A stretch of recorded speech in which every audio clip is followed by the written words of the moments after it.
कभी तेरा दामन ना छोड़ेंगे हम।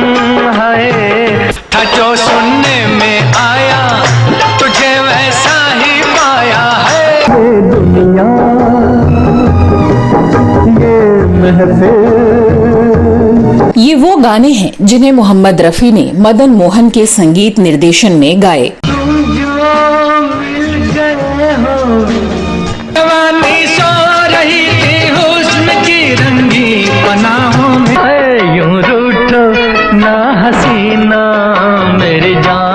बन जाएगी। मोहम्मद रफी जब प्लेबैक सिंगिंग की दुनिया में अपना मुकाम बना चुके थे, तभी मदन मोहन हिंदी फिल्म जगत में संगीतकार के रूप में उभरे थे और अन्य संगीतकारों की तरह मदन मोहन भी मनोभावनाओं को प्रतिबिंबित करने वाली हिमालय जैसी भव्य और फूलों जैसी कोमल रफी साहब की आवाज की तरफ आकर्षित हो गए।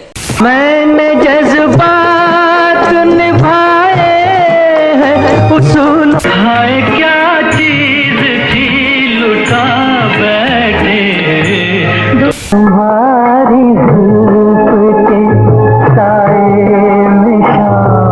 मदन मोहन ने पहली बार जिस फिल्म में संगीत दिया वो फिल्म थी आँखें। तेरी आँखों के सिवा दुनिया में रखा। बस इसी फिल्म से मदन मोहन और मोहम्मद रफी के सुर एक दूसरे के साथ मिल गए और फिर दोनों का साथ जीवन भर रहा। ये अजीब इत्तेफाक है कि अनेक अविस्मरणीय नगमे देने वाले मोहम्मद रफी और मदन मोहन दोनों का ही स्वर्गवास जुलाई के महीने में हुआ, लेकिन दोनों अपने पीछे छोड़ गए चिरकाल तक आनंद देने वाला संगीत का भरपूर खजाना।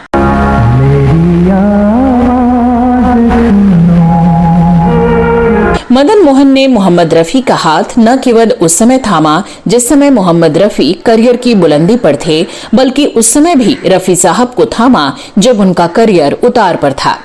कहा जाता है कि फिल्म आराधना के गानों की बेजोड़ कामयाबी के बाद जब किशोर कुमार हिंदी फिल्म संगीत में सबसे ज्यादा चहेते गायक बन गए थे और ज्यादातर निर्माता, निर्देशक और एक्टर किशोर कुमार की आवाज के लिए जोर डालते थे, तब भी मदन मोहन मोहम्मद रफी की आवाज के लिए अड़े रहते थे।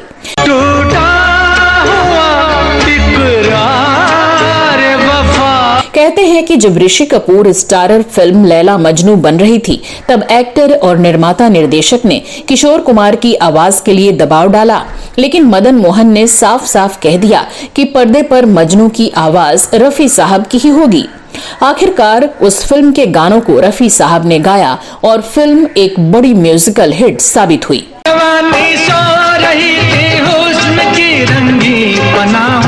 इस फिल्म में मोहम्मद रफी के गाए सारे के सारे गाने सुपरहिट साबित हुए और रफी साहब के करियर ने एक बार फिर रफ्तार पकड़ ली। मेरा कातिल मेरा मसीहा मेरा मसीहा मेरा कातिल मेरा। लेकिन क्या आपको मालूम है कि एक बार इसका उलट भी हुआ, जब एक फिल्म के निर्माता, निर्देशक और एक्टर ने नायक पर फिल्माए जाने वाले सारे गाने को मोहम्मद रफी से गवाए जाने पर जोर डाला, लेकिन मदन मोहन ने मोहम्मद रफी के बजाय किसी और गायक को चुना। इस वीडियो में मैं आपकी दोस्त और होस्ट श्वेता जया आपको बताने जा रही हूँ कि वो कौन सी फिल्म थी और मदन मोहन के उस फैसले का परिणाम क्या रहा। इस वीडियो में जानेंगे और भी बहुत कुछ, तो आप कीजिए थोड़ा इंतजार और बने रहिए हमारे साथ।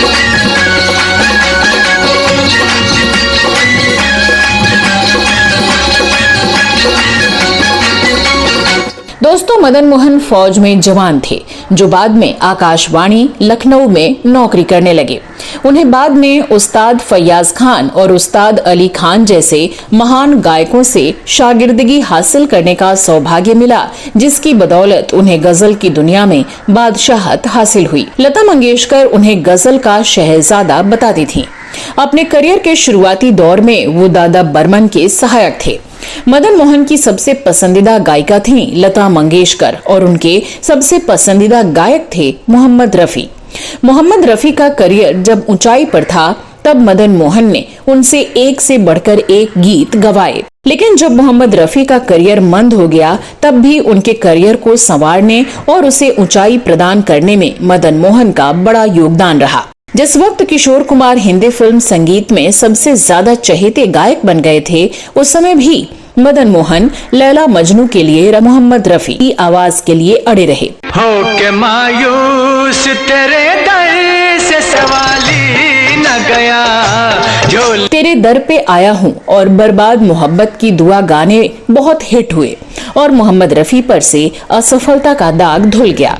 तेरे दर पे आया हूँ कुछ करके जाऊंगा झोली भर के जाऊंगा बर्बाद मोहब्बत की दुआ साथ। लेकिन एक ऐसा भी मौका आया जब मोहम्मद रफी की आवाज के लिए जिद करने वाले संगीतकार मदन मोहन ने एक्टर और निर्माता निर्देशक के कहने के बावजूद मोहम्मद रफी के बजाय तलत महमूद को चुना। बात है 1964 की, जब एक फिल्म आई थी जिसका नाम था जहां आरा और इसे डायरेक्ट किया था विनोद कुमार ने। इस फिल्म में थे पृथ्वीराज कपूर, भारत भूषण, माला सिन्हा और शशिकला।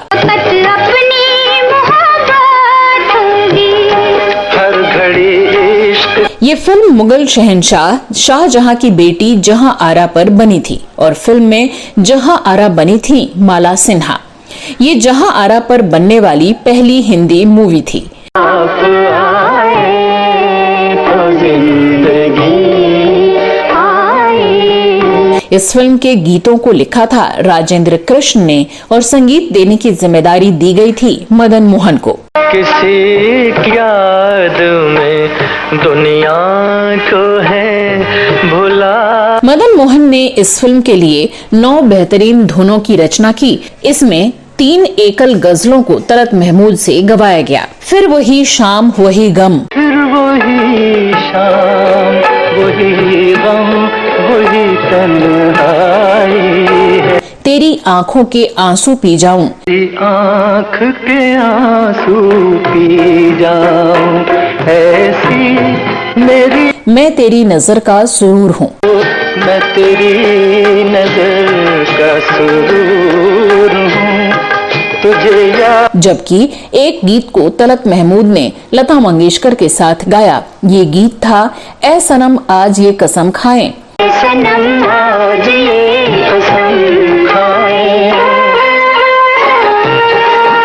ये गीत काफी लोकप्रिय भी हुआ। इस फिल्म में केवल एक एकल गीत को मोहम्मद रफी साहब से गवाया गया। किसी की याद में, किसी की याद में दुनिया को है बुलाए। जबकि एक युगल गीत को मोहम्मद रफी ने सुमन कल्याणपुर के साथ गाया। बाद मुद्दत के ये घड़ी आई। आज एक जरा आफताब हुआ। इस फिल्म के बहुत पहले तलत महमूद गजल गायकी में अपना झंडा गाड़ चुके थे और वो गजल सम्राट के तौर पर नाम कमा चुके थे। शायद यही वजह थी कि गजल और नज्म को संगीत में ढालने में महारत रखने वाले संगीतकार मदन मोहन ने फिल्म जहां आरा के गानों के लिए मोहम्मद रफी के बजाय तलत महमूद को प्राथमिकता दी। हालांकि इस फिल्म के प्रोड्यूसर ओम प्रकाश चाहते थे कि इस फिल्म में नायक पर फिल्माए जाने वाले सभी गीतों और गजलों को मोहम्मद रफी साहब ही गाएं। फिल्म के हीरो भारत भूषण के भी पसंदीदा गायक मोहम्मद रफी ही थे, लेकिन संगीतकार मदन मोहन तलत महमूद की गजल गायकी से इतने प्रभावित थे कि उन्होंने फिल्म निर्माता की बात नहीं मानी और जहां आरा की गजलों के लिए तलत महमूद को ले लिया। तलत महमूद के 4 गाने थे, 3 सोलो और 1 युगल गाना लता मंगेशकर के साथ। इस फिल्म में मोहम्मद रफी के 2 गाने थे, 1 सोलो और 1 युगल गाना सुमन कल्याणपुर के साथ। दोस्तों, फिल्म बनी और 1964 में रिलीज हुई, लेकिन फिल्म चली नहीं। तलत महमूद की इन खूबसूरत गजलों के बावजूद फिल्म जहां आरा बॉक्स ऑफिस पर पिट गई। हर घड़ी इश्क की एक ताज़ा कयामत होगी। जहां आरा और मिर्जा यूसुफ की मोहब्बत लोगों को रास नहीं आई। फिल्म के प्रोड्यूसर ओम प्रकाश और फिल्म के हीरो भारत भूषण ने इस फिल्म के सभी गाने मोहम्मद रफी से गवाने का आग्रह किया था, लेकिन संगीतकार मदन मोहन ने उनकी राय दरकिनार कर कई गाने तलत महमूद से गवाने का फैसला लिया था। उनके गाने तो हिट हुए, लेकिन फिल्म डूब गई।